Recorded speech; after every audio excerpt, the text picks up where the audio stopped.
Good morning, YouTube. Welcome to the Reptile Barn. Today we're just going to be candling some eggs for you to see if they have veins, so stay tuned.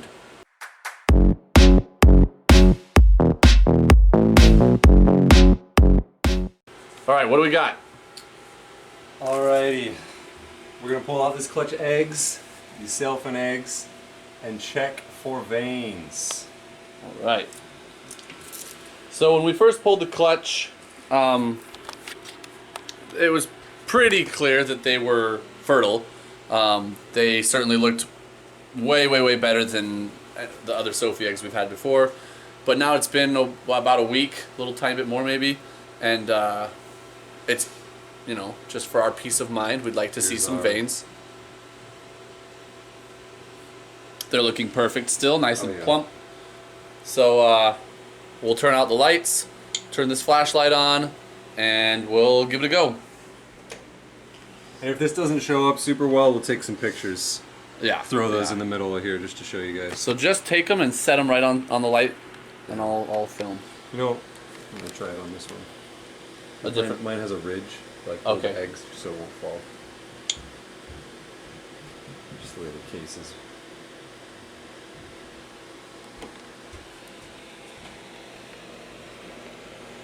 Oh yeah. Man, oh yeah. Look at that. It shows up pretty well on there. Yeah, too. I think it's showing up pretty good on the camera. Oops, I'm looking with my eyes, guys, and I stopped looking through the camera. Rookie mistake. Perfect. Next. Oh, yes. Couldn't be better than that. Nope, I mean, that's so clear. We're also checking to make sure the embryos are on top. Right. 2 for 2.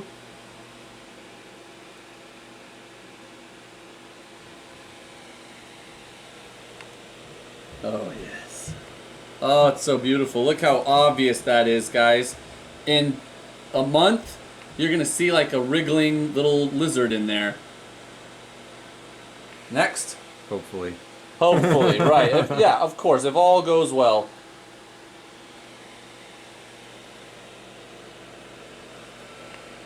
It's over here. It's over on the side.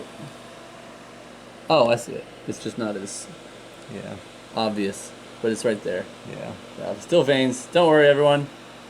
There's veins. 4 for 4.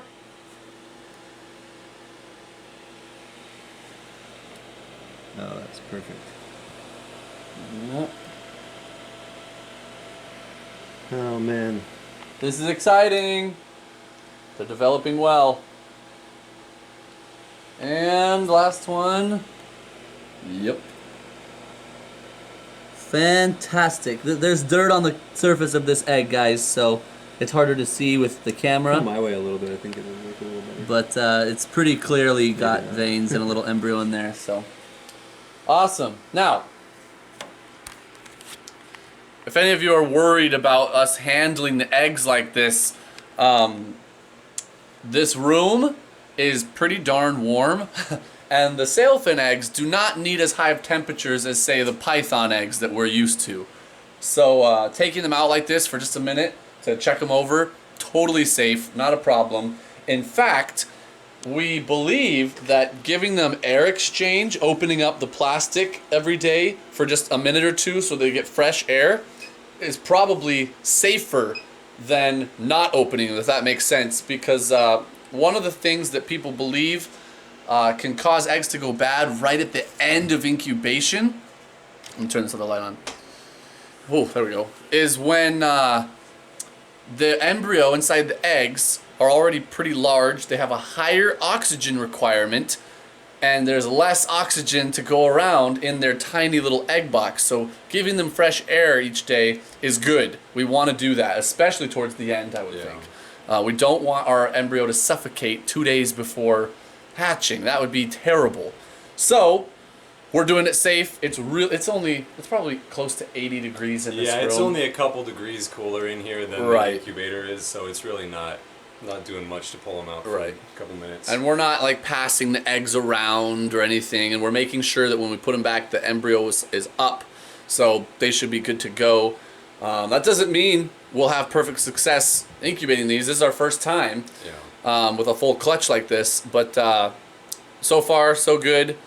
Very, very, very excited to see those veins, let me tell you. We'll probably wait a week at least, maybe a couple weeks before we candle them again, as long as the eggs look okay.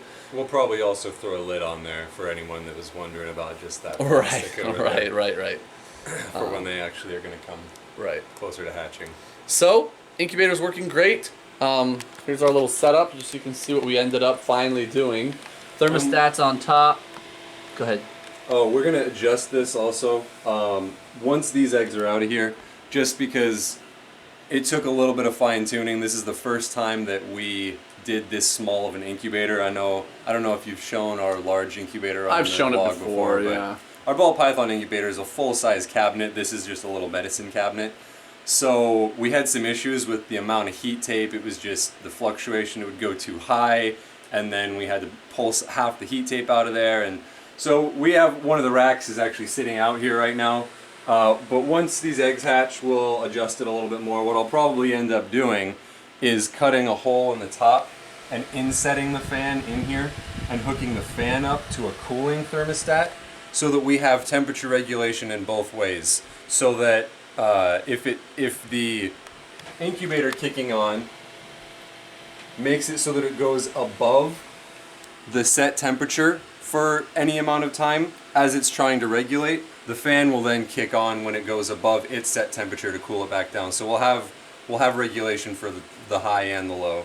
So we tried having the fan inside the incubator, but just this tiny little computer fan was producing enough heat that in this very small insulated and closed space, it was making it over 90 degrees in there. Without the heat tape on. Right. So that's how big of a difference it makes to have a smaller amount of space you're working with. And really well insulated. Right.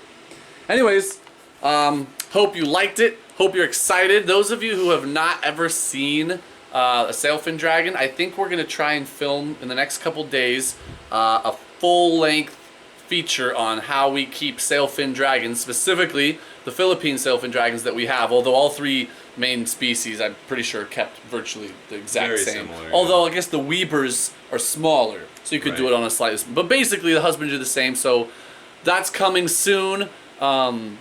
We are doing great so far.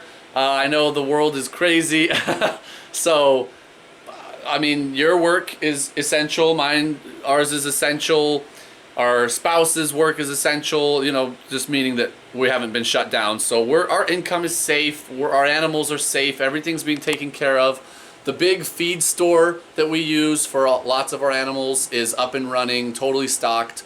So really, truly, we are doing fine. It's really just the actual health that would be a concern. We don't want to get sick, we don't want our kids to get sick, but as far as the shutdown of everything, we're doing okay. We don't expect our animals to be shorted of anything. They will continue to be pampered and babied and all of that good stuff. So, thank you so much for watching, and until next time, we're the Reptile Barn.